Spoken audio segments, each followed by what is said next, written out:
Bhagavate Vasudevaya. Om Namo Bhagavate Vasudevaya. Om Namo Bhagavate Vasudevaya. Narayanam Namaskrityam Naram Chaiva Narottamam Devim Saraswati Vyasam Tato Jayamudivaya. Нашта праешва бадрешу нитям бхагавата севая бхагавати уттама шлоке бхактир бхавати наштики.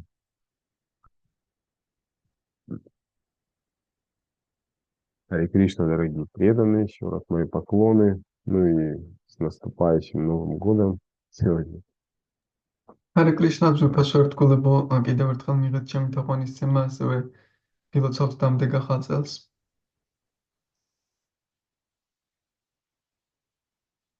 Так, у нас Шримад Бхагаватам, 6 песнь, 1 глава и 53 текст. და ვკითხულობთ შრიმად ბჰაგავატამს პირველ მეექვსე სიმღერას, პირველ თავს და 53 ლექსს. Так, прочитаю санскрит. Анахи кашчит кшанамати джату тиштхатя карма крит карьяте хьявашах карма гунай свабавика ирбалат.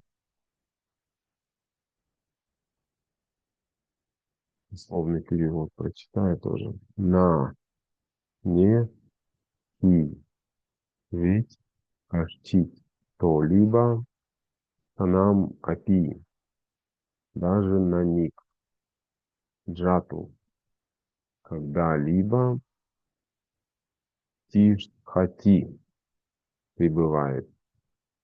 А карма крит бездеятельный карьяте вынужден совершать. И поистине авартаха, совершающий непроизвольно. Карма.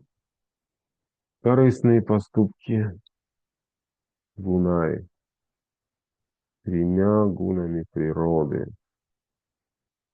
Вабхавикаи, вызванные его наклонностями в прошлых жизнях. Балат, насильно. Так, литературный перевод и комментарий его божественной милости Бхакти Веданты с вами Шилапрапада Ки Джай. Ни одно живое существо не может удержаться от действий даже на мгновение. Каждый действует в соответствии со своими склонностями, которые возникают из 3 гун материальной природы и заставляют живое существо поступать определенным образом. Свабавика, или присущие нам склонности, это основа всех наших действий. Наша естественная склонность служить, ведь мы вечно слуги Бога. Забыв о своих отношениях с Верховным Господом, люди под влиянием гун придумывают иные виды служения: социализм, гуманизм, альтруизм и так далее. Но на самом деле им нужно открыть для себя заповеди Бхагавад-гиты и последовать наказу Верховного Господа, который велит каждому искоренить в себе склонность служить различным материальным объектам и начать служить Ему. Наша естественная склонность действовать в сознании Кришны, ибо мы по природе духовны. Необходимо понять это и следовать своей духовной природе, а не потакать материальным побуждениям. В одной из песен Шрилы Бхактивинода Тхакура есть такие слова: «Мичхе майра лаше, ячха песек хачха хабу дубу бхай». О, братья, волны материальной природы уносят вас и причиняют бесчисленные муки. Они то захлестывают вас, то швыряют из стороны в сторону, как пловца в океане. Далее Бхактивинода Тхакур говорит, что склонность Плыть по волнам Майи нужно заменить на извечную естественную для нас, духовную склонность быть Кришна-дасом, вечным слугой Бога, слугой Кришны. Джива Кришна-даса и Вишваса, Карле Таара Дукханай. Если человек бросит служение Майи, как бы оно ни называлось, и начнет служить Верховному Господу, он спасется от всех бед. Если только он воспользуется преимуществами человеческой формы жизни и усвоив совершенное знание, которое сам Кришна дает в Ведах, возродить свою изначальную естественную склонность, тогда его жизнь непременно увенчается успехом. Конец комментария.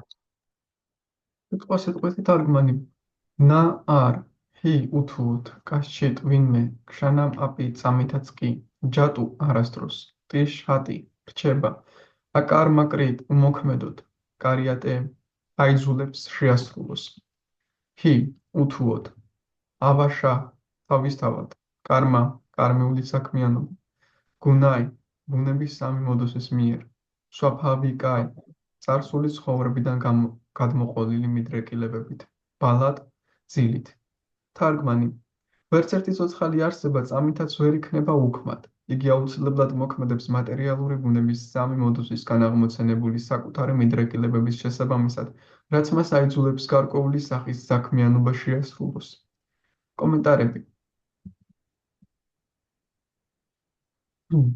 ლავე სვაფავიკა ანუ პიროვნების დამახასიათებელი მიდრეკილებები მისივე მოქმედების საფუძველია.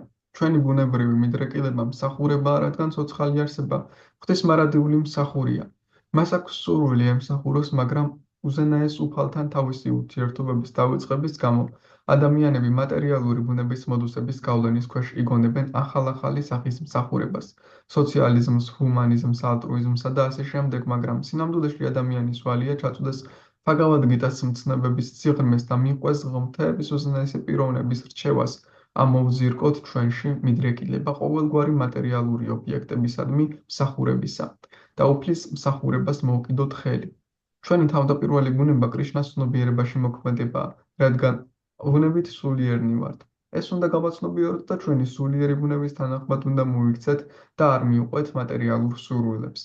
შილა ბჰაქტივინოდა თაკურა თავის ერთ-ერთ სიმღერაში ამბობს: ძმებო, თქვენ მატერიალური ბუნების ტალღებმა გაგიტაცეს და ათასგვარად იტანჯებით. ისინი ხან გახრჩობენ, ხანაც აქეთ-იქით გახეთქებენ, როგორც ოკეანის ტალღებთან მებრძოლ მცურავს. შემდეგ ბჰაქტივინოდა თაკურა განაგრძობს, რომ ჩვენ შეგვიძლია ვიხსნათ თავი მაიას ტალღებისგან. ამისათვის უნდა გავხდეთ კრიშნა დასა, ანუ კრიშნას მარადიული მსახურები და თავდაპირველ ბუნებრივ მდგომარეობას დაუბრუნდეთ. თუკი მაიას ამა თუ იმ სახის მსახურების ნაცვლად ცოცხალი არსება უზენაესი უფლის მსახურებას დაიწყებს, მას საერთოდ საფრთხე აღარ მოელის. თუ შევიძენთ კრიშნას მიერ ვედურ წერილებში მოცემულ სრულყოფილ ცოდნას და ადამიანის სიცოცხლეში ჩვენს თავდაპირველ ბუნებრივ მიდრეკილებას აღვიდგენთ, ჩვენი სიცოცხლე წარმატებით დაგვირგვინდება. კომენტარების დასასრული. Okay. Om Gyanatimirandasya Gyananjana Shalakaya Chakshurun Militam Yena Tasmai Shri Gurave Namaha Shri Chaitanya Manodishtam Statitam Yena Bhutale Svayam Rupa Kadamagyam Dadati Sva Padantikam Vandeham Shri Gurum Shri Yutapada Kamalam Shri Gurum Vaishnavam Shri Rupam Sagrajatam Sahagana Ragunatam Vitam Tam Sadrivam Sadvaitam Savadutam Parijana Sahitam Krishna Chaitanya Devam Shri Radha Krishna Padam Sahagana Valita Shri Vishakha Vitam He Krishna Karuna Sindho Dinabandho Jagatpate Gopisha Gopika Kanta Radha Kanta Namostute Tapta Kanchana Gaurangi Radhe Vrindavaneshwari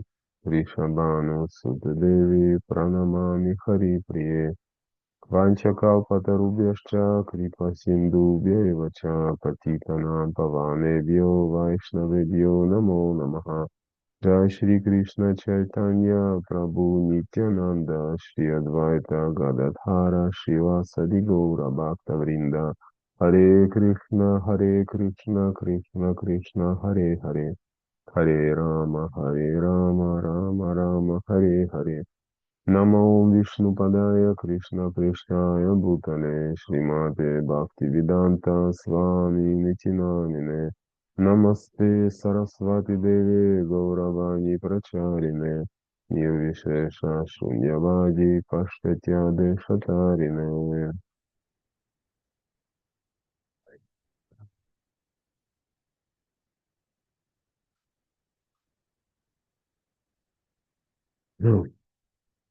Так, еще раз стих. Ахикашчит Шанамати Джату Тиштхатя Карма Крит Карьяте Хявашах Карма Гунаев Цвабави Каир Балат. Ни одно живое существо не может удержаться от действий даже на мгновение. Каждый действует в соответствии со своими склонностями, которые возникают из трех гун материальной природы и заставляют живое существо поступать определенным образом. კიდევ ერთხელ დავეთქვათ თარგმანი. ვერც ერთი ცოცხალი არსება წამითაც ვერ იქნება უქმად. იგი აუცილებლად მოქმედებს მატერიალური ბუნების სამი მოდუსისგან აღმოცენებული საკუთარი მიდრეკილებების შესაბამისად, რაც მას აიძულებს გარკვეული სახის საქმიანობა შეასრულოს.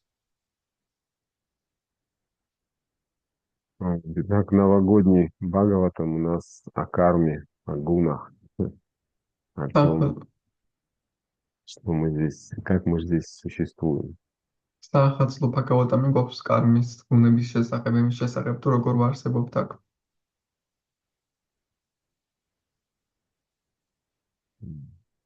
Этот стих перекликается со стихом из Бхагавад-гиты, который наверняка многие знают. В 3 главе Кришна говорит о том,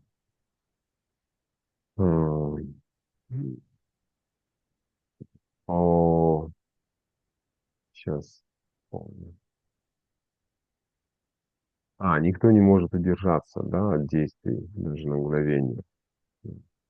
Ну, похожий стих. Მსგავს ლექსს კრიშნაც ამბობს ბჰაგავად-გიტას მესამე თავში, რომ ვერავინ შეძლებს სამი გუნის გავლენისგან გათავისუფლებას. Да, то есть там он объясняет Арджуне, что просто воздерживаясь от деятельности, человек от кармы не освободится. ის არჯუნას უხსნის, რომ უბრალოდ მოქმედებისგან თუ თავს შეიკავებს, ადამიანი ვერ გათავისუფლდება კარმისგან. Вот, там 3 глава же начинается с вопроса Арджуны, зачем ты хочешь меня вовлечь в эту войну, если ты считаешь, что путь разума лучше. და მესამე თავი იწყება იმ შეკითხვით, რომ არჯუნა ეკითხება კრიშნას, რატომ გინდა რომ შენ ამ ომში გამრიო, როცა თვლი რომ გონების გზა უკეთესია. То есть во 2 главе Кришна, вдохновил Арджуну, дал ему там много всего рассказал, и в том числе рассказал о будхи-йоге, и Арджуна подумал, что это вот, путь разума, это не путь деятельности. მეორე თავში კრიშნამ არჯუნას ბევრი რამ მოუყვა, მათ შორის ბუდჰი იოგას შესახებაც ისაუბრა და ამით არჯუნას მოეწონა ის, რომ ბუდჰი იოგა ამის არ არის მოქმედების ეს გონებრივი გზა. Да, это классическое заблуждение, людей, которые считают, что духовный путь подразумевает какое-то отречение, бездеятельность, там, уход куда-то. ეს კლასიკური ილუზია ადამიანების, რომ მათ ერევათ, რომ მათ გონიათ, რომ სულიერი გზა გულისხმობს უბრალოდ მოქმედების შეწყვეტას და სადმე წასვლას. Вот. Но Кришна так не считает, и он об этом много раз говорит и в Бхагавад-гите, в том числе и вот в этой 3 главе, да. Там в конце 3 главы он говорит о том, что даже ученый человек действует согласно своей природе, какой смысл ее подавлять. და კრიშნა ამას შესახებ საუბრობს ბჰაგავად-გიტაშიც მესამე თავის ბოლოს ამბობს, რომ სწავლული ადამიანიც კი თავისი ბუნებით მოქმედებს და რა აზრი აქვს ამ ბუნების ჩახშობას. Вот. Но тут главное не ошибиться и не подумать, что подавлять не надо природу, и поэтому надо действовать как, вот, ну, как я думаю, так и действовать. მთავარი აქ არ შევწდეთ, რომ ვიფიქროთ, რომ ბუნების ჩახშობა არ შეიძლება, ამიტომაც როგორც ვფიქრობ, ისე ვიმოქმედებ. Вот, нужно понимать вот эту гунакарму. უნდა გვესმოდეს გუნა კარმა. Там же в третьей главе этот известный стих, где Кришна говорит, как Вите Крияманани гунах кармани сарвашаха ханкара вимут хатма картакамы тимания те. То, что введенный в заблуждение, человек думает, что он совершает действия, которые на самом деле три гуны совершают.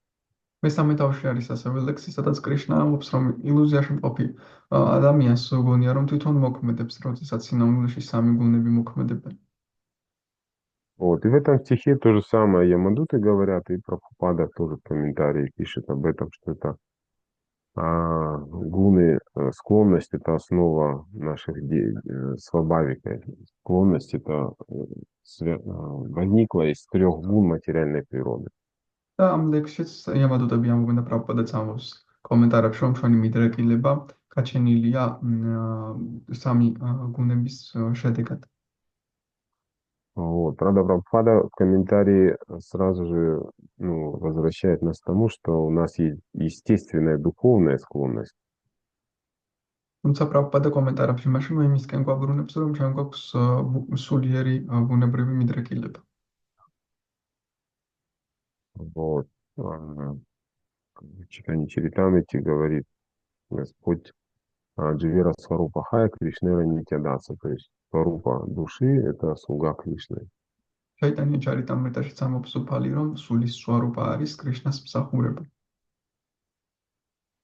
Вот. Но есть еще у нас вот эта материальная природа, которая состоит из трех гун, и она требует, каких-то действий. Мы не можем бездействовать. მაგრამ ჩვენ გვაქვს ასევე მატერიალური ბუნება, რომელიც სამი გუნისგან არის შექმნილი და ის მოქმედებას ითხოვს, ჩვენ არ შეგვიძლია უმოქმედოდ ვიყოთ. Вот. И нам надо хорошо, понять, разобраться в этом искусстве деятельности, как Прабхупада Кришна говорит тоже в Бхагавад-гите в 4 главе, что хитросплетение деятельности очень трудны для понимания. კარგად უნდა გავერკვიოთ ამ მოქმედების ხელოვნებაში. კრიშნა ამბობს ასევე მეოთხე თავში, რომ მოქმედების ჩახლართულ რაღაცებს ძალიან რთულია, რომ ის ყველაფერი გაიგო. Вот там, то есть, как он, Кришна говорит, карма, викарма и акарма. როგორც კრიშნა ამბობს, არსებობს კარმა, ვიკარმა და აკარმა. Вот, мы все знаем эти термины. И карма это деятельность в соответствии со священными писаниями. კარმა არის მოქმედება წმინდა წერილებთან, წმინდა წერილების შესაბამისად. Вот, там она подразделяется на 4 типа. Есть нитья карма, наймитика карма, камья карма и апат карма. ის ასევე ოთხად იყოფა: ნიტია კარმა, ნაიმიტიკა კარმა და კიდევ ორად. Вот, нитья карма — это то, что мы каждый день делаем. То есть, каждый день просыпаемся, там идем чистить зубы, там омываться. Вот это вот повседневная деятельность. Называется нитья карма. ნიტია კარმა არის ყოველდღიური საქმიანობა, რასაც ყოველდღე ვაკეთებთ, ვდგებით, კბილებს ვიხახავთ, ვიცნევთ. Вот. Наймитика карма — это то, что, как сказать, иногда надо делать. То есть, допустим, там какой-то обряд надо провести, ягью, там, виваха ягью, свадьбу, там, или гарбадана самскару. То есть иногда они нужны. Это называется наймитика карма. ნაიმიტიკა კარმა ზოგჯერ ვაკეთებთ ხოლმე ამას, მაგალითად სადმე იაგია თუ ჩასატარებელი, საქორწინო ან გარბოდაკა სამსკარა, ანუ ზოგჯერ კეთდება ხოლმე ეს. Вот. Это наймитика карма, потом камья карма. Это деятельность, которая направлена на исполнение желаний. Ну, человек, то есть, хочет чего-то, но это человек ведический, то есть, который живет в обществе Варнашрама. Вот, и у него определенные желания, и для исполнения желаний есть определенные виды яги. Мы все это знаем. არის ასევე კამია კარმა, როდესაც ადამიანს გარკვეული სურვილები აქვს და ამ სურვილების შესასრულებლად ის გარკვეულ დიაგებს პროცედურებს ატარებს. ვედურ. Сейчас столько этих, не знаю, как у вас, каждый раз какие-то рекламы яги на успех, на процветание, уже везде их чуть ли не каждый день рекламируют. თქვენთან არ ვიცი როგორ, მაგრამ მე ვხედავ რეკლამებს, ყოველდღე რეკლამებია სხვადასხვა იაგიების წარმატების მიღწევის და სხვადასხვა მიზნის მისაღწევად.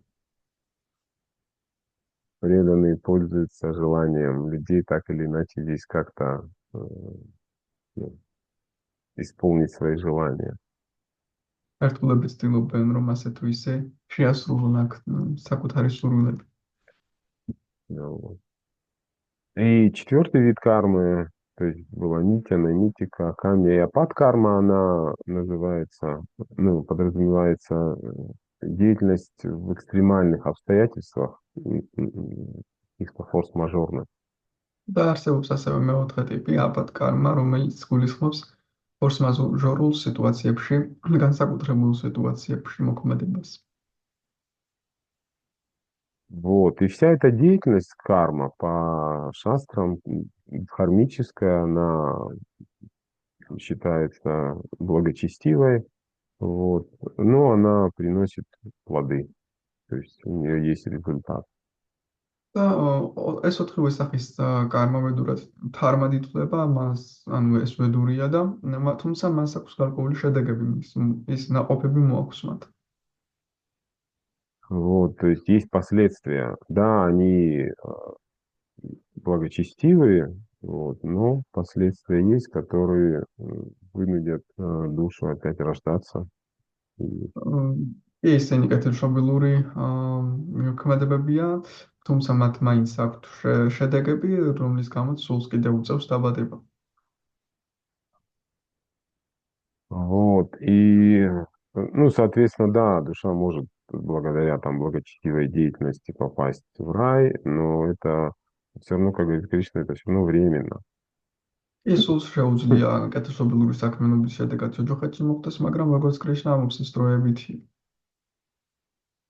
Вот, поэтому Прабхупада делает категоричное заявление там в Бхагавад-гите, что то есть он даже карму благочестивую причисляет к викарме, категории запретной деятельности.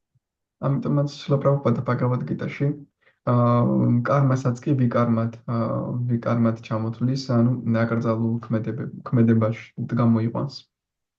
Шрила Прабхупада очень радикален в хорошем смысле этого слова. შილა პრაბჰუპადა ძალიან რადიკალურია ამ სიტყვის კარგი გაგებით. Да, поэтому даже благочестивую деятельность он относит к категории викармы. ამიტომაც კეთილშობილურ საქმიანობასაც ვიკარმას კატეგორიად გახავს. Он очень интересное предложение говорит там в комментарии, что, ну, во-первых, что это сложный вопрос, чтобы понять эту деятельность, повторя Кришне, что это хитросплетение, трудны для понимания. ის საინტერესოდ საუბრობს კომენტარებში, ამბობს, რომ პირველ რიგში ის არის ძალიან რთული, როგორც კრიშნა ამბობს, რომ ამ კარმაში გარკვევა.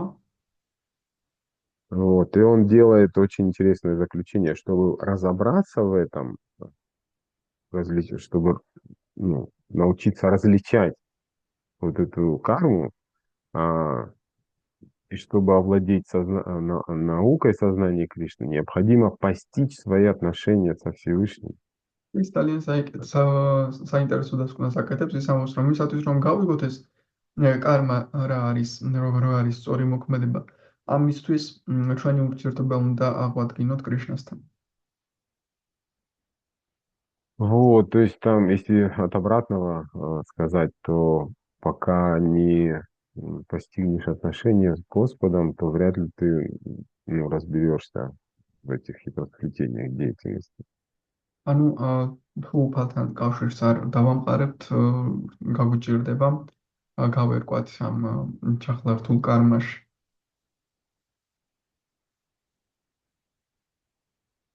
Вот, ну, возвращаясь к теме еще, это мы про карму поговорили, естественно, проистекает из сочетания вот этих гун природы в каждом человеке.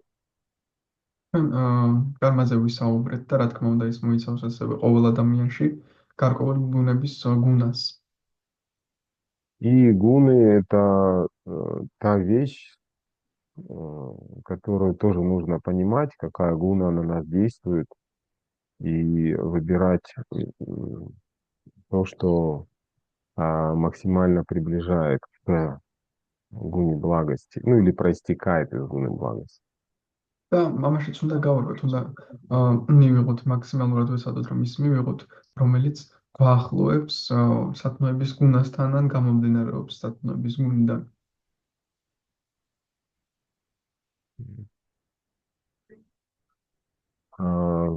В Бхагаватам, в 11 песне, там есть глава про 3 гуны материальной природы, и там есть 10 источников, 10, как сказать, проводников гун материальной природы, ну, основных, которые влияют на сознание.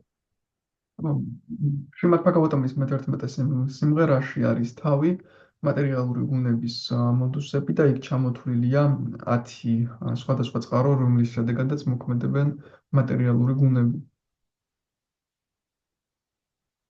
Да, и там Господь говорит о том, что эти гуны, они, да, душу не затрагивают, но надо усиливать гуну благости, и тогда можно победить вот это влияние гун страсти и невежества. Вот.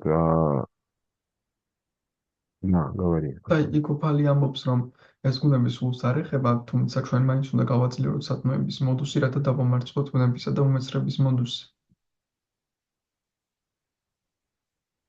Вот, и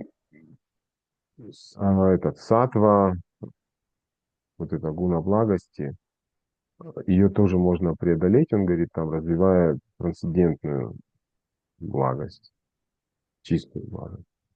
და ის ამბობს, რომ ამ სათნოების მოდუსის გადალახვაც არის შესაძლებელი თუ განმავითარებთ ტრანსცენდენტულ წმინდა სათნოებას.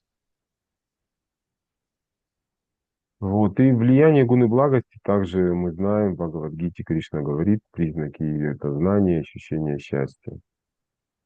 და სათნოების გუნის ნიშნებსაც ჩვენ ვიცით ბჰაგავად გიტაში, კრიშნა საუბრობს ამის შესახებ.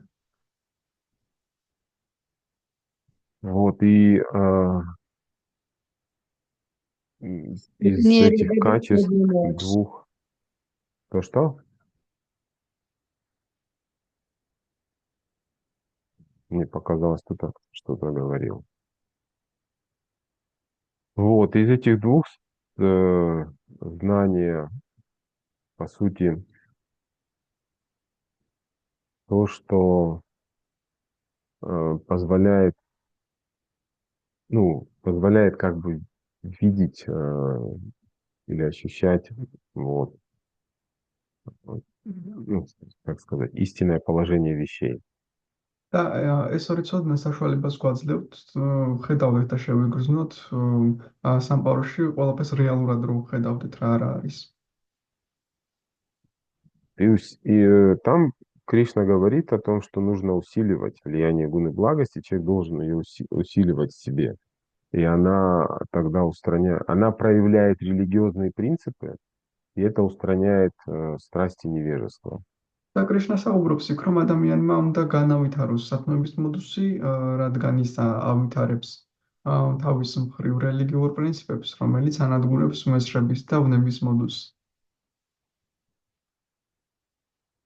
Вот, и там эти перечисляются 10 этих проводников гун влияют, и они перечислены в таком, как сказать, от сильного самого до менее сильного влияния.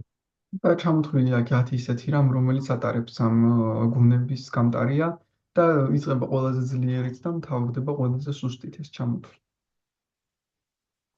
Да, и первый, самый важный, это агамы, ну, или переводится как священные писания, ну, или для нас это как источники информации, то, что мы читаем, смотрим, слушаем. პირველი არის აგამები, ეს არის ინფორმაცია, ჩვენთვის ეს არის ინფორმაციის წყარო, რასაც ვისმენთ, რასაც ვკითხულობთ. Вот, то есть это формирует, ну, то, что мы поглощаем в виде знания, да, какого-то, это формирует, соответственно, наше мировоззрение. ჩვენ რასაც ვიღებთ ცოდნის სახით, ის თავის მხრივ ჩვენს მსოფლმხედველობას აყალიბებს. Вот, соответственно, эти источники, они могут быть вот в этих разных гунах, и нам надо, конечно же, выбирать как минимум в гуне благости, а лучше в трансцендентной, чистой благости, трансцендентной шутхасатве. და ეს ინფორმაციები არის სხვადასხვა გუნებში და ჩვენს როგორ მინიმუმ დავირჩიოთ სათნოების მოდუსიდან გამომდინარე ინფორმაციები და უკეთესია თუ ავირჩევთ ტრანსცენდენტულ ინფორმაციებს. Для нас это, конечно же, книги Шилы Прабхупады. ჩვენთვის ეს, რა თქმა უნდა, შილა პრაბჰუპადის წიგნები. Вот. Второй элемент это, ну, вода или пища, которая тоже влияет на наше сознание. მეორე ელემენტი არის წყალი ან საკვები, რომელიც ასევე მოქმედებს ჩვენს ცნობიერებაზე. Соответственно, мы, ну, преданные, которые ну, уже давно как бы просадом, имеют опыт соприкосновения с просадом и священной пищей, очень чувствуют, чувствительны к непросаду. Ну, разницу между просадом и непросадом очень чувствительны. ცერტგულები, რომლებიც ხშირად იღებენ სულ პრასადს, ისინი ძალიან დიდ განსხვავებას გრძნობენ ხოლმე პრასადსა და არაპრასად საკვებს შორის. Вот. И Прабхупада часто очень в своих книгах, лекциях акцент делает, что преданный не должен есть ничего, что не предложено было Господу. და პრაბჰუპადა ხშირად აკეთებს აქცენტს იმის შესახებ, რომ ერთგულმა არაფერი უნდა ჭამოს, რაც კრიშნასადმი შეთავაზებული არ არის. Вот. Третий проводник – это общение. მესამე გამტარი არის ურთიერთობა. Мы знаем все поговорку, с кем поведешься, так и того и наберешься, да. ჩვენ ვიცით გამოთქმა, ხარი ხართან დააბიო. Вот. То есть наше общение очень важно. Ну, естественно, мы также знаем, это принцип садхусанги для нас очень важен. Он таким фундаментом является для духовной жизни. და ჩვენ ვიცით, რომ ეს სტატუსანგა ჩვენი ურთიერთობა ძალიან მნიშვნელოვანია და ის არის ჩვენი სულიერი ცხოვრების ფუნდამენტი. Прабхупада в одном из комментариев пишет, что тот, кто думает, что в одиночестве может духовно развиваться, он просто сумасшедший. პრაბჰუპადა ერთ-ერთ კომენტარებში წერს, რომ ის ვინც ფიქრობს, რომ მარტო შეუძლია სულიერად გამვითარდეს, უბრალოდ გიჟია. Вот, общение важно выбирать. Вот. И, естественно, должно быть общение. Там можно, конечно, в это углубляться, общение там с равными, старшими, младшими. Вот, но в любом случае нужно быть, ну, очень разумным и выбирать общение, которое приносит благо.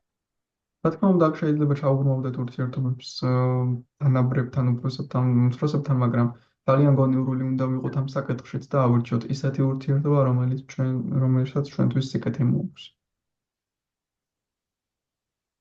Вот. Это был третий, да, проводник. Потом идет место, Дэша, там, стихия, место. ამის შემდეგ მოდის უკვე შემდეგი გამტარი, რომელიც არის ადგილი, დეშა. Вот, место, где мы большую часть времени проводим. Вот у вас это место, храм, поэтому это даже не гуна благости. Прабхупада говорил, храмы — это трансцендентные посольства духовного мира. და თქვენ მაგალითად თქვენთვის ეს ადგილი არის ტაძარი, სადაც დიდ დროს ატარებს და ტაძარი სათნოების მოდულსაც არ განეკუთვნება. შილა პრაბჰუპადა ამბობდა, რომ ის არის ტრანსცენდენტული სამყაროს საელჩო. Вот. Ну, а так, если мы живем не в храме, то надо стараться место так или иначе сделать каким-то. Ну, если это дом, то дом сделать храмом, как говорил Прабхупада. თუ ტაძარში არ ვცხოვრობთ, ის ადგილი, სადაც ჩვენ ვცხოვრობთ, უნდა ვაქციოთ ტაძრად, როგორც შილა პრაბჰუპადა ამბობდა. Да, семейные люди, говорил Прабхупада, грехастхи, должны дома установить божества и поклоняться им.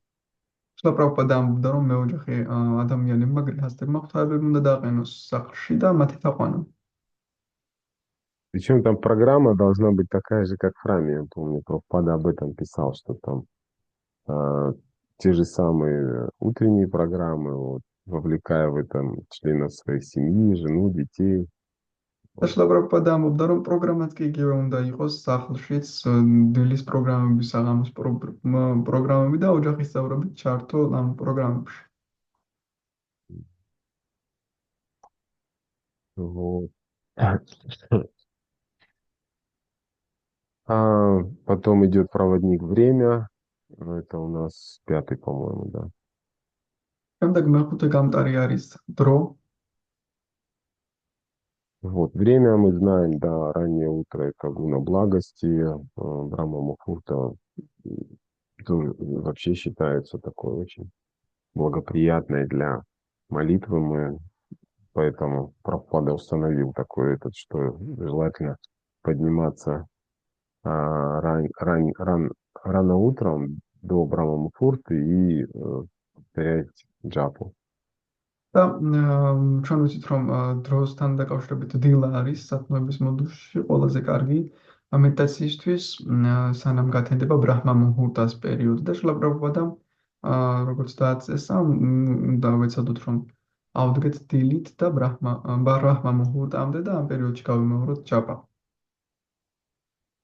Да, сейчас люди, к сожалению, очень сместился их это время, как сказать, жизнь сместилась в такой вечерний, ночной образ жизни. Ну, днем они работают, да, то есть день — это гуна страсти, в принципе, это понятно.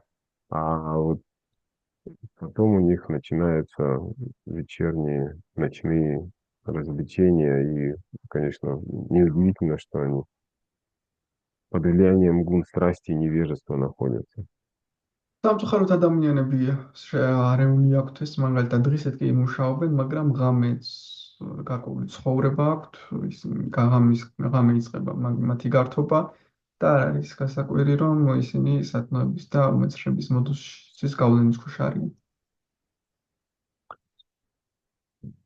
Популярная эта концепция есть в современном обществе, что типа люди делятся на сов и жаворонков. თანამედროვე საზოგადოებაში არის პოპულარული კონცეფცია, რომ ადამიანები იყოფა непонятное слово, как они делятся. Совы и жаворонки. Сова, ну, это птица, которая ночью активность проявляет, а жаворонки, наоборот, утром. Я не знаю это слово. Не знаете слова? Буа, сава, рибу. Да, жаворонка, риса, ракуя. Ну, в общем, есть птицы, которые ночью бодрствуют, а есть те, которые днем. ანუ უბრალოდ არის ეს ჩიტი, რომელიც არიან ჩიტები, რომლებიც ღამე ღვიძავთ და ჩიტები, რომლებიც დღისით არიან. დღესდღეობ მდგომარეობაში. Вот, и в основном люди сейчас ночной образ жизни ведут. ძირითადად ახლა ადამიანებს ღამის ცხოვრების წესს მისდევენ. Вот, и затем идет проводник карма, непосредственно деятельность. შემდეგი გამტარი არის კარმა, უშუალოდ ეს არის საქმიანობა. Вот, то есть деятельность тоже может быть в гунах. Вот, и там в 18 главе Бхагавад-гиты Кришна тоже по гунам разбирает, и в том числе и деятельность, и там определяет деятельность гуни благости, что она должна быть без привязанности, любви и ненависти и желания плодов. Вот. და საქმიანობაც გუნების გავლენის ქვეშ არის. კრიშნა მე-18 თაობაში ამბობს, რომ საქმიანობა უნდა იყოს სათნოების მოდუცში და არ უნდა გქონდეს ნაყოფების მიღების სურვილი. Вот, и деятельность, это деятельность гуни благости, вот, но нам нужно, как преданным, понимать, что даже такую деятельность, ну, о чем Кришна и в 3 главе говорит, мы читали, нужно связывать с Кришной, ягьярха кармано нитра, то есть нужно все выполнять как жертвоприношение мне, да, Кришна говорит. ასეთი საქმიანობა სათნოების მოდუცშია, თუმცა უნდა გვესმოდეს, რომ ესეც კი კრიშნას უნდა შევწიროთ, კრიშნას უნდა შევთავაზოთ, როგორც კრიშნა ამბობს, რომ ყველაფერი მე შემომწირე. И именно тогда это превращается в акарму. და შემდეგ უკვე ეს ყველაფერი აკარმად გარდაიქმნება. Вот, то есть деятельность, которая не приносит плодов, результатов. იმ საქმიანობად, რომელიც ნაყოფებს არ იძლევა.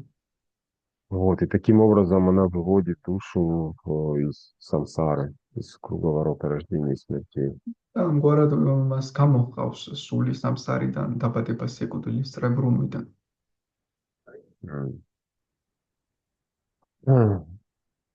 И вот, ну, к карме я чуть позже вернусь еще, я просто тогда перечислю еще остальные проводники. Гун. Следующий идет рождение. Кармас მე მოგვიანებით დავუბრუნდები ახლა კიდევ გუნების გამტარებს დათვლას დავასრულებ. შემდეგი არის დაბადება. Вот, рождение, ну, это нам как бы не поменять, поэтому у нас определенная уже вот эта гуна-карма есть при рождении в определенной семье и так далее, месте. Вот, но получая второе рождение, вот это, ну, то, что может поменять карму даже в этом случае. დაბადებას ჩვენ ვერ შევიცვლით, ჩვენ გვაქვს გარკვეული დაბადება, თუმცა ჩვენ შეგვიძლია მივიღოთ მეორე დაბადება და ამ შემთხვევაში უკვე შეგვიძლია кармаც კი შევცვალოთ. Вот. Второе рождение для нас это вот посвящение, да, принятие духовного учителя, и таким образом это считается вторым рождением. ჩვენთვის მეორე დაბადება არის ინიციაცია, სულიერი მოძღვრის მიღება და ეს ითვლება ჩვენთვის მეორე დაბადებად. Вот. И следующий проводник это медитация, дхьяна. Შემდეგი გამტარი არის ධიანა, медитация. Вот, соответственно, каким образом она является проводником гун, то есть медитация, по сути, это размышление наше, то, о чем мы думаем. და როგორ არის ეს გამტარი გუნების? медитация არის რეალურად ჩვენი ფიქრები, რაზე ვფიქრობთ ჩვენ. Вот. То, о чем мы размышляем большую часть своего времени. ჩვენი დროის უმეტესი ნაწილი რაზე ვფიქრობთ. Вот, и это тоже можно регулировать, да, то есть мы можем думать, там, о чем люди думают. Люди думают о том, как бы здесь устроиться в этой жизни получше. და ამის რეგულირებაც შეგვიძლია, მაგალითად ადამიანები რაც ფიქრობენ, ისინი ფიქრობენ, როგორ მოეწყონ აქ უკეთესად ამ სამყაროში. Вот они, ну, там много о чем можно сказать про людей обычных, но преданным надо думать о том, как удовлетворить Кришну. მაგრამ ერთგულებმა იმაზე უნდა იფიქრონ, თუ კრიშნა როგორ დააკმაყოფილო, Как сделать так, чтобы Кришна был доволен тем, как я живу, როგორ и тем, о чем я думаю. როგორ ვიცხოვრო ისე, რომ კრიშნა იყოს კმაყოფილი და იმით, რომ თუ როგორ ცხოვრობ და იმით, თუ რას ვფიქრობ. Вот, следующий проводник это, он называется мантра, ну, то есть повторение мантр. შემდეგი გამტარი არის мантра, мантრის გამეორება. Вот. Ну, если переводить, так сказать, на простой язык, то есть то, что человек больше всего, то, о чем он говорит, да, то, что произносит. Вот. Ну, или, грубо говоря, то, что сейчас люди поют, да. მარტივად რომ ვთქვათ, ეს არის ის, რასაც ადამიანი ხშირად წარმოთქვამს, რასაც საუბრობს, რასაც მღერის. Современные песни это как синоним мантр. თანამედროვე სიმღერები Кали-юги, мантрების, конечно, мантры Кали-юги. კალიუგას мантрებია. Ну, вот, и люди даже придумали караоке, чтобы каждый мог петь. ადამიანებმა კარაოკეც კი მოიგონეს, რომ ყველას შეეძლოს სიმღერა. Вот. Ну и для нас, для преданных, конечно, мы поем Хари Кришна мантру, баджаны, ачарья. Вот это то, что, опять же, повторюсь, это даже не к гуне благости относится, это чистой трансцендентной гуне относится. ჩვენთვის Бхакти. ჩვენთვის როგორც ერთგულებისთვის ეს სიმღერები არის мантрა, ჰარე კრიშნა мантрა და აჩარიათა ბაჯანები, რომლებიც კიდევ ერთხელ ვეთქვი, არათუ სათნოების მოდულს, არამედ უკვე ტრანსცენდენტულ სათნოების მოდულსგან ეკუთვნება. Вот. Следующий проводник самскары. Это, по-моему, последний уже. Самскары или это то, что какие-то обряды, в которых мы принимаем участие. Ритуалы. შემდეგი გამტარი არის სამსკარები, ანუ გარკვეული რიტუალები, ჩვეულებები, რომელშიც ჩვენ ვიღებთ მონაწილეობას. Вот сегодня как раз во всем мире будет ритуал новогодний. ახლა მაგალითად მთელ მსოფლიოში იქნება სახალხო რიტუალი, который характерен тем, что люди перед этим днем, ну, они сумасшедшие скупаются, закупают кучу подарков, еды, алкоголя. რომელიც იმით არის, რომელსაც ახასიათებს ის, რომ ამ დღემდე ადამიანები გიჟებივით ყიდულობენ ყველაფერს, ბევრ რამეს, ალკოჰოლს მათ შორის. Вот, и будут сегодня сидеть до глубокой ночи, есть, пить. და შუაღამემდე დალევენ და შეჭამენ. Ну, вы сами понимаете, да, в какой гуне этот ритуал, в котором люди თქვენ თვითონ принимают ხვდებით участие. რა გუნაში იმყოფება ეს რიტუალი, რომელშიც ადამიანები იღებენ მონაწილეობას. Вот. И про карму я хочу сказать, про деятельность. Нам, как преданным, вот, важно понимать, что наша деятельность, или, по крайней мере, хочу коснуться практики садана бхакти. მოქმედებაზეც მინდა ვთქვა, ჩვენ ერთგულებმა რა მოქმედება უნდა შევასრულოთ, მინდა შევეხო ჩვენს პრაქტიკას სათანა бхактის. Вот, то есть определение из садана бхакти в нектаре преданности, из Бхакти-расамрита синху, где Рупа Госвами определяет практику как крити садья бхавет садья бхава са садана бида нитья сидася бхавася пракатям криди садьяте. რუპა გოსვამი ერთგულების ნექტარში ბhakti-rasamrita sindhuში აკეთებს სათანა бхактის განმარტებას, განსაზღვრებას. Вот, ну, там такой смысл этого определения в том, что практика совершается органами чувств, чувства человека занимаются. ამ განმარტების არსი იმაში მდგომარეობს, რომ ეს პრაქტიკა ადამიანის გრძნობებით ხორციელდება, ანუ ადამიანის გრძნობათა ორგანოები იღებს მონაწილეობას ამაში.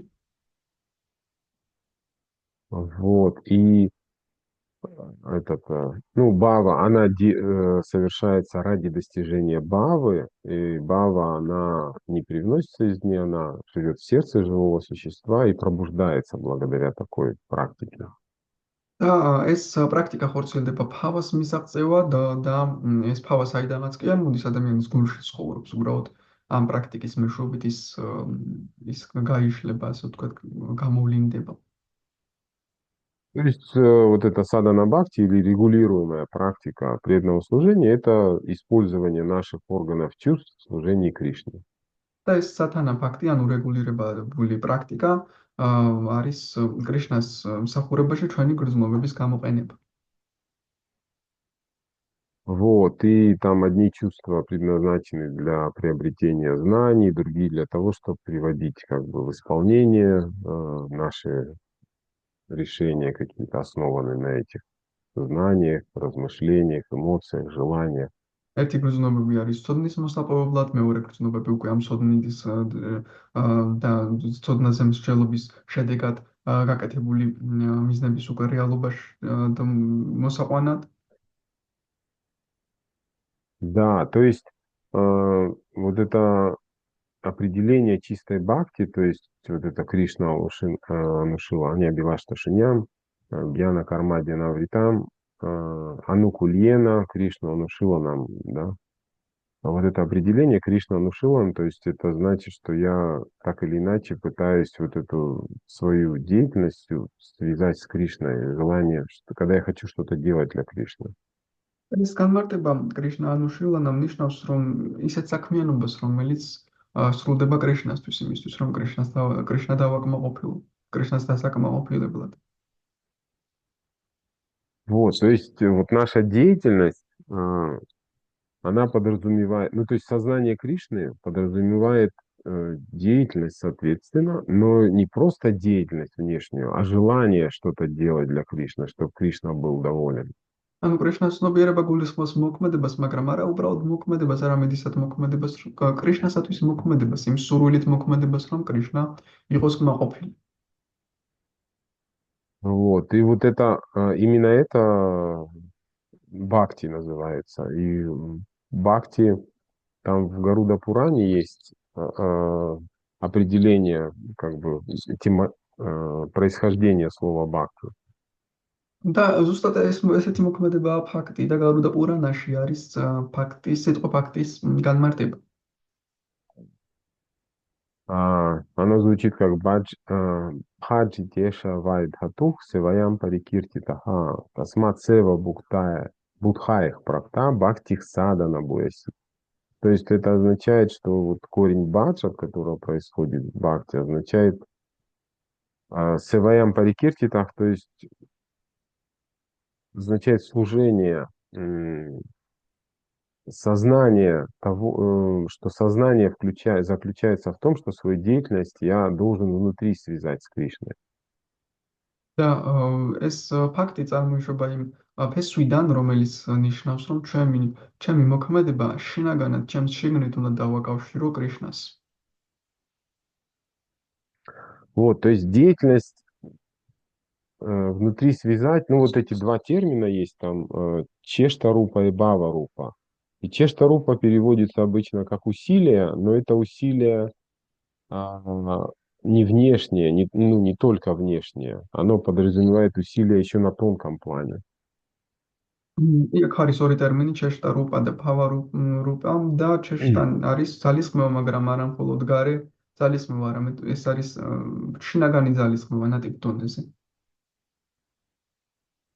Это Гуру Махарадж объясняет в семинаре своем, то есть он цитирует Ньяю, что любое действие начинается с сознания, ну то есть знание сначала. Человек что-то узнает. Гуру Махараджი ხსნის თავის სემინარში ნიაიას ეს არის რომ ნებისმიერი ქმედება იწყება ცოდნით ადამიანი რაღაცაზე იგებს და შემდეგ მოქმედებს. То есть сначала гьяна приводит к желанию, ичха. ჯერ არის გიანა, Желание приводит к крити. ჯერ არის გიანა, რომელსაც მივყავართ სურვილამდე, იჩასთან და შემდეგ ამას მივყავართ კრიტიმდე. И крити это тонкое действие, то есть это план действия, то есть это в уме план того, как я буду это желание исполнять. და კრიტი არის ეს გეგმა ამ მოქმედების უკვე, რომელიც ჩვენ მენტალურად ჩვენს ჭკუაშია, ის гегма თუ როგორ შევასრულებ ამ სურვილს. Вот, и крити приводит к чеште. Вот, чешта это усилие вот это. И это усилие, это тоже еще тонкая вещь. То есть это как некий волевой импульс внутри. კრიტის მივყავართ ჩეშლამდე, ძალისხმევამდე და ეს ძალისხმევა არის შინაგანი იმპულსი, ეს ჯერ ნატიფი რაღაც არის, რაც ჩვენს შიგნით არის. И только после этого происходит само действие, крия. და მხოლოდ ამის შემდეგ ხდება თავად მოქმედება კრია. То есть цепочка такова. Гьяна, потом идет, то есть знание, ичха, желание, потом крити, тонкий план действия, потом чешта, волевое усилие, и потом уже само действие. და ასეთი სტრუქტურა ჯერ არის გიანა, ცოდნა, შემდეგ потом после гьяны что? Не запомнил. После гьяны ичха, желание, იჩა სურვილი, потом крити, тонкий план. კრიტი ეს არის действия в ნატიფი уме. გეგმა მოქმედების ჭკუაში. Вот. И после крити чешта, такое волевой усилие внутри, волевое. კრიტის შემდეგ ეს არის ჩეშტა, ჩვენი შინაგანი ძალისხმევა. И только потом уже сама деятельность, და მხოლოდ действие, ამის крия. შემდეგ არის კრია, თავად моქმеდება. Вот, то есть для нас что важно понять, чтобы наша деятельность была кармой или бхакти, ну, то есть чтобы она была бхакти, не приносила плодов. Надо сознательно в уме связать все, вот эту связку произвести, все, что я делаю, соединить с Кришной. ჩვენთვის მნიშვნელოვანია ვიცოდეთ, რომ ჩვენი კარმა, ჩვენი მოქმედება რომ იყოს ფაქტი, ძალიან მნიშვნელოვანია, რომ შინაგანად დავაკავშიროთ ეს კრიშნას, ჩვენი მოქმედება. ანუ შინაგანად უნდა გქონდეს ეს დაკავშირებული კრიშნასთან. ბმა უნდა გავუკეთოთ შინაგან. Вот, то есть вот это определение, это Асмат-Сева Будхаих Практат, то есть это то, что делается в сознании служения. ეს განმარტება ზუსტად ამას ამბობს, რომ ის რაც კეთდება მსახურების ცნობიერებაში. Вот, то есть вот что важно, ну, то есть нужно вот определенную форму сознания иметь, которая потом уже выражается в деятельности. ზუსტად ეს არის მნიშვნელოვანი, რომ გარკვეული ცნობიერების ფორმა უნდა გქონდეს უკვე, რომლის გამოხატვაც მოხდება ამ ქმედებებში. Вот, и вот это непростая, конечно, вещь. Вот я хотел на этом закончить перед Новым годом, чтобы мы в преддверии Нового года, чтобы мы задумались о том, как мы свою деятельность, ну, как она связана с нашим сознанием. Есть ли у нас сознание служения, сознание слуги перед тем, как я что-то делаю. ამით მინდა დავასრულო ამ ახალ წლამდე, რომ ეს არ არის მარტივი, რომ ჩვენ უნდა დავფიქრდეთ ამაზე, დავფიქრდეთ იმაზე, თუ რამდენადაა ჩვენს მსახურებასთან გარეგნულ ქმედებებთან დაკავშირებული ჩვენი ცნობიერება, რამდენად გვაქვს შინაგანად დაკავშირებული ცნობიერება, თუ რას ვაკეთებთ იმაში. Вот, ну то есть вот такое новогоднее нам всем пожелание, и себе в том числе, что мы попытались так или иначе вот это желание удовлетворить Кришну в своем сознании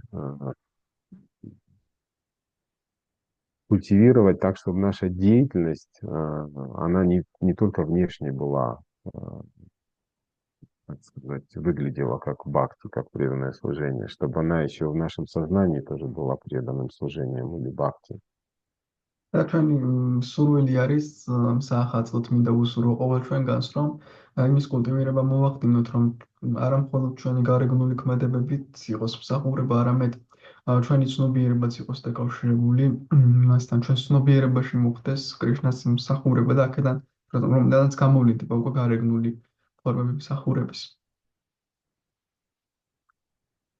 Вот, ну, на этом остановлюсь. Спасибо большое. Всех еще раз с наступающим Новым годом. ამაზე გავჩერდები, დიდი მადლობა ყველას და კიდევ ერთხელ მიგლოცავთ ამდეგ ახალ წელს. Харе Кришна. Можно вопрос? Два вопроса. Даже два. Ну, если смогу. Этот ужасный ум, он как бы не дает покоя, особенно касательно вот этих 3 гун материальной природы. Чисто внешне, на словах мы понимаем там гуна благости, страсти, невежества, под каким нужно находиться, что делать. А как-то вот детально, как это происходит, как это действие, это немножко беспокоит, мучает, может, это непонятно. Это, вот эти гуны, это как энергии, да, и вот то, что вы сейчас в конце перечислили, вот эти этапы, которые приводят к крии, и говорится, что не мы действуем, а гуны. Это означает, что под действием этих гун у нас формируется определенное сознание, видение, и, естественно, уже идут соответствующие поступки и деятельность. И поэтому это как бы не наши действия, да, потому что наши действия изначальные, чистые, это ты слуга Кришны, и вот это понимание, вот это чувство любви к Господу, если нет этого понимания, и в нас есть совсем другое понимание мира и всего, и соответствующие действия, это означает, что именно под действием гун природы у нас сформировалось вот такое мировоззрение, и такие поступки следуют, и поэтому говорится, что это не мы действуем, а действуют гуны, да? კითხვა მდგომარეობს Ну, იმაში, რომ да. ნათქვამია, რომ მოქმედებს ეს გუნები და არა ჩვენ და ალბათ იმიტომ, რომ ზუსტად ეს როგორც თქვენ ახსენეთ სხვადასხვა ეტაპები, რომ ჯერ გარკვეულ ცოდნას ვიღებთ, რომელიც სურვილებს შობს და ასე შემდეგ, ეს თუ გუნებიდან მიღებული ცოდნა და ეს გუნების გავლენის ქვეშ მიღებულია, ეს ყველაფერი ის გარკვეულ მოქმედებებს იწვევს და ეს არ არის ჩვენი სულის სურვილიდან გამომდინარე მოქმედებები და ამიტომ არის ნათქვამი, რომ გუნები მოქმედებს ხომ, რადგან სულს შინაგანად სხვა სურვილი აქვს და ამ შემთხვევაში გუნებიდან გამომდინარე მოქმედებას ვასრულებთ. დიახო, პასუხი იყო. Ну, да, тут столько, как бы, сказали всего правильного. Действуют гуны, да, наша свобода души выбирать, да, в желаниях.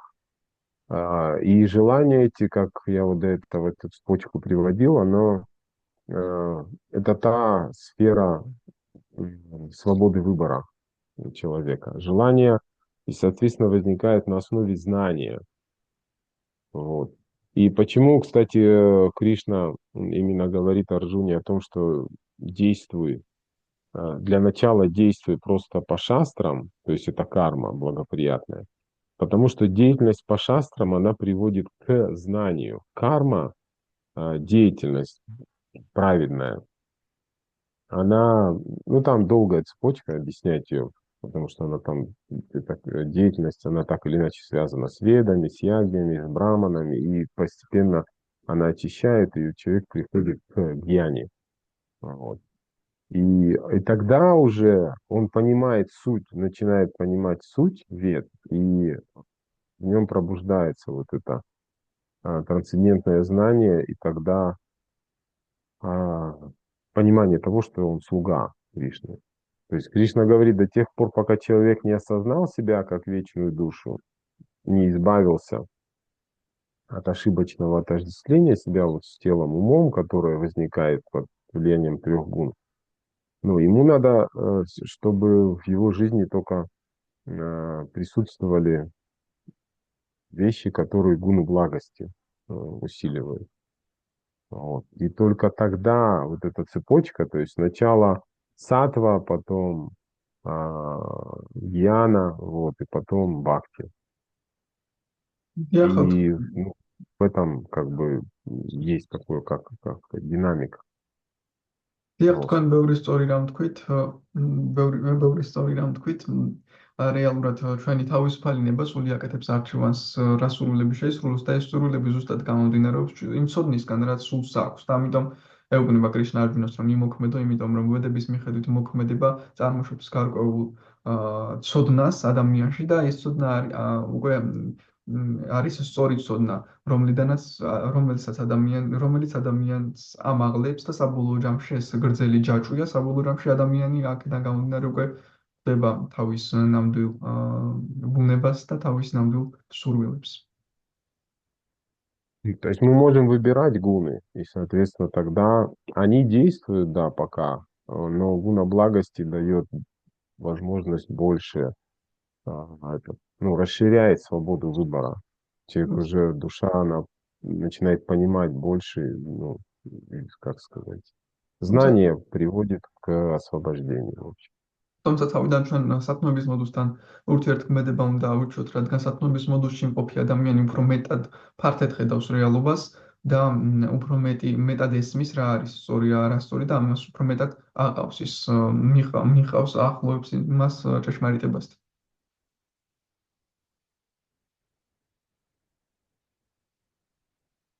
Ну, не знаю, я смог ответить или нет. То есть, по сути, человек может выбирать, это об этом Кришна говорит. Я об этом говорил, что с помощью гуны благости надо избавиться от гун страсти и невежества. А потом уже это позволит выйти на трансцендентный уровень. То есть мы можем выбирать, в какой гуне действовать. В этом наша свобода выбора. და ამის თქმა მინდა რომ ადამიანს შეუძლია აირჩიოს, ჩვენ შეგვიძლია ავირჩიოთ რომელ გუნაში ვიმოქმედოთ და ამაშია ჩვენი თავისუფალინება. თუ ჩვენ ავირჩევთ სათნოების გუნაში მოქმედებას, ეს აგვამაღლებს უმეცრებაზე და ვნებაზე და ასევე აგვიყვანს საშუალებას მოგცემს რომ უფრო მაღლაც ავიდეთ. Харе Кришна. Да. Можно быть потом, это очень долгий разговор, может быть. Ну да, это большой такой разговор, конечно. Вот второй вопрос касательно яги. Ну, мы все эту историю из Шримад Бхагаватам знаем, когда там одно неправильное ударение, и уже вместо того, чтобы прийти убийца Индры, пришел тот, кого бьет Индра, да. И насколько мы... Вот то, что вот эти яги проводят, и не понимаешь, как к этому всему относиться, или кажется официально обман, или что-то, понимаешь, что в Кали-югу единственная ягия, и не зря это сказано, если люди реально квалифицированные, правильно это все делать, и насколько это верно, и прямо и видно, к сожалению, что столько преданных в это затягивается. Иногда просто приезжают в храм и предлагают, вот можем такую ягию, там это, как к этому относиться. С одной стороны, ты не хочешь оскорбить преданных, или как нужно реагировать.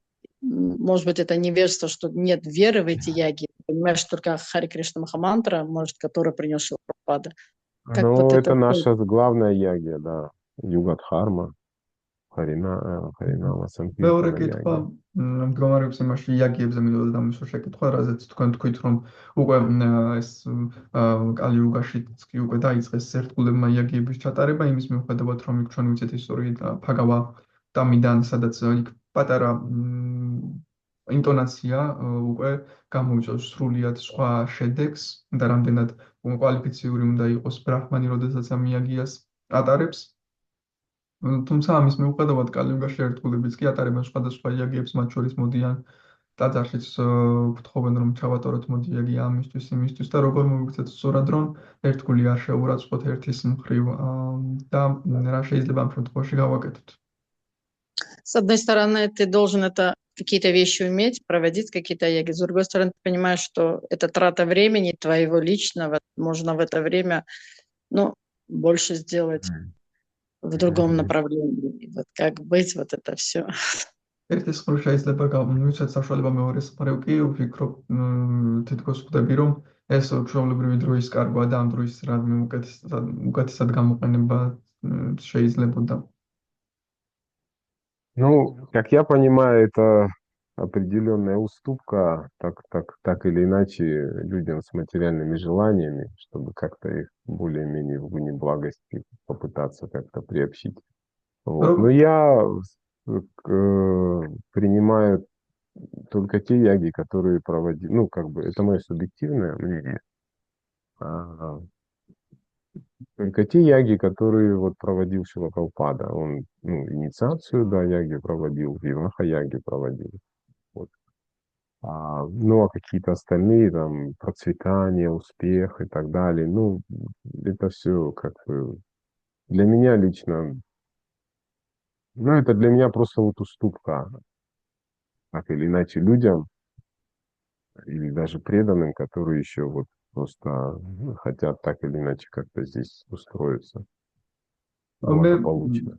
მე ვფიქრობ, რომ ეს გარკვეული დაშვება არის ერთგულებისთვის და ადამიანებისთვის, რომლებსაც გარკვეული სურვილები აქვთ და უნდათ ასე თუ ისე აქ მოეწონან და იმისთვის, რომ ეს სწორად ვედური გზით გააკეთონ, ტარდება ეს იაგიები, მაგრამ ეს ჩემი სუბიექტური აზრით მე მხოლოდ იმ იაგიებს ნებემხვრები, რომელსაც Შილაპრაბჰუპადა ატარებდა, ის ატარებდა ინიციაციის იაგიას, საქორწინო იაგიას, და ეს რაღაც წარმატების მომტანი იაგიები და სხვადასხვა რაღაცეები, რაღაც როგორც ვხვდები, ეს არის უბრალოდ დაშვება იმ ერთგულებისთვის ან ადამიანებისთვის, რომლებსაც უნდათ აქ მოეწყონ გარკვეულწილად მატერიალურ სამყაროში. По крайней мере, я думаю, что для каких-то вот, ну, только интересующихся людей, но это может быть приемлемо, как какая-то форма проповеди. და ადამიანებისთვის, რომლებსაც აინტერესებს, შეიძლება მიღებული იყოს როგორც გარკვეული ქადაგების ფორმა ეს იაგიები. Ну, преданным это не надо, на мой взгляд. მაგრამ მე ვფიქრობ, რომ ერთგულებს ეს არ ჭირდებათ. Спасибо большое. Ну, если это даже для проповеди, не знаю, во-первых, мотивы людей, есть ли для проповеди, второе, насколько это правильно проводится, не будет ли хуже людям от этого, если ты неправильно это или произносишь, или что-то. Нельзя ли Да, больше... поэтому там должна быть обязательно Хари Кришна мантра воспеваться. Огромное спасибо. Вас также с Новым годом. Да, Спасибо. вас тоже В всех. завершении года слышали вас. Огромное спасибо. Наши искренние поклоны. Харе Кришна. Хари Кришна. Вопрос. Спасибо. Если нет вопросов, тогда спасибо большое. Грантараш, Есть Шримад вопрос, Бхагаватам. есть вопрос. Куда и Матаджи вопрос? Вопрос, пожалуйста. Харе Кришна. Недавно я слушала лекцию Госвами Махараджа, где он говорит, что если мы думаем, если мы говорим, что я что-то делаю, например, я читаю мантру, это еще не духовная жизнь. И что мы должны быть наблюдателем. И что это Кришна делает. И может что-нибудь... Мы должны научиться быть наблюдателями. Как-то объяснить этот момент. ჩვენ ცოტა ხნის წინ ვისმენდი გოსვამი მაჰარაჯის ლექციას, სადაც ის ამბობს, რომ ჩვენ თუ რამეს ვაკეთებთ, მაგალითად მანტრას ვეთქვით, ეს ჯერ კიდევ არ არის სულიერი ცხოვრება, ჩვენ უნდა ვისწავლოთ, რომ დამკვირვებლის პოზიციაში ვიყოთ და იქნება ეს მომენტი ახსნათ. Ну, 10-е оскорбление святого имени, там, Ахамамади Парамо, оно тоже, оно там у нас переводится как держаться за материальные привязанности, несмотря на получение, услышав и поняв столько наставлений на эту тему. Вот. Но там еще также другие другое значение есть. Ахам Мамади Парамо — это то, что я повторяльщик святого имени, вот, то я повторяю. Но это и есть тоже одно из оскорблений, на самом деле.